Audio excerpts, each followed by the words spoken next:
We're in the West Village to check out the original Filipino taqueria, Second City. First of all, cheers, you guys. Cheers. It's 5 o'clock nowhere. Who cares? We're here at Second City, which is the one and only OG Filipino taqueria. Right What here. does that even mean? I would consider Second City an introduction to Filipino cuisine. So it's the flavors and like certain ingredients here and there. What I say is like when people have my food here, I do want them to feel like there's a little old Filipino lady in the back that's like 75 making it. There's a story behind the art that we're seeing on these walls. Can you play a little bit into what that story is? Yeah, so my mom is a pop artist from LA. Awesome. And her brother, my uncle, is a graffiti artist from Toronto. So why do you have such a cool yeah, family? right? And so I commissioned them. And a funny story, I was 12 years old and I said, all right, to my uncle Sonny specifically, I was like, when I grow up, I'm gonna have your art in my restaurant. You did that? I did that. I was 27 and I was like, guess what? I'm gonna pay you money to sleep over and do this entire thing. So my mom and my uncle did the entire wall. What are some of the trending hotter items that you have on your menu? I'm from California, and growing up there, In-N-Out is just the shit. I was like, oh, you know what? I think I can make this better. What makes it Filipino? What makes it a fill-in-out Great. burger? So in the sauce, instead of regular ketchup, I use this thing called banana ketchup, and spicy banana ketchup made from banana peppers. There's a burrito, though, that I saw that looks completely dope, and it has a really racy name.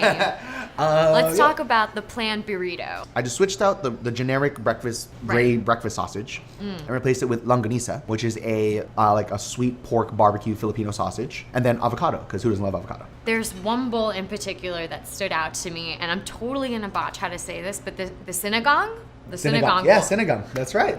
You got it. Okay, the sinigang bowl. What is that? So the sinigang bowl is actually the first special I ever ran, and it's also one of the most traditional Filipino items that you can get here, which is ironic because, No kidding. like I said, I try to be more of an introductory thing, but people loved it. And what is it? It's coconut garlic fried rice on the base, tamarind braised short rib in the center, and then sautéed bok choy, carrots, tomato, scallions with a tamarind slurry all drizzled on top, and a little bit of our third base sauce. What do you want the people that come dine on the amazing food at Second City? What do you want them to take away from coming here? I want people to experience Filipino culture and cuisine gently, like, tippy-toe into the shallow end first. And I think this is the best place for that.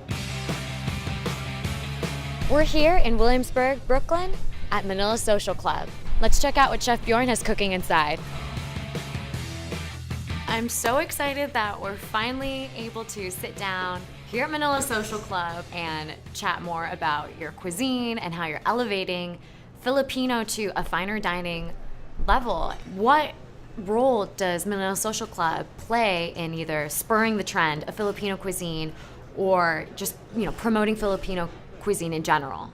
We're not the only people doing Filipino food, and I love that. We're part of this whole culture now that is really enjoying the Filipino cuisine and Filipino culture through the food. We do things very differently here where Beautifully. thank you very much. It's of course influenced by my Filipino travels and my heritage, but it's my tradition is to always innovate and always try to find something new. What even inspired you to become a chef? All my professional career has always been kind of a study in aesthetic. We collaborate with artists and DJs and other chefs and everything like that to make this experience more than just food. Food is a big part. Food is a big part because in the Philippines, food is just a huge part. It's a third world country. What we have access to is food, and that is where our art comes, and that's where we become very creative. Let's talk a little bit about some of the more traditional menu items that you're showcasing, but how you're elevating and innovating them. The mackerel with the rice and eggs. Okay? Right.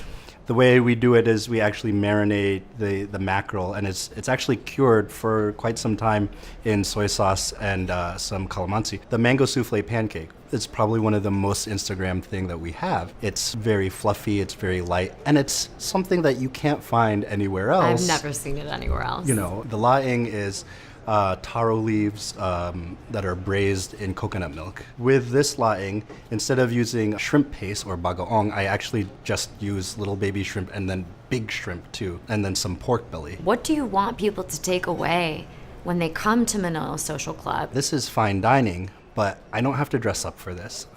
There's no formality because that's how we are in the Philippines. Right. We're having fun, and we can eat really great food and not feel like we have to be so formal.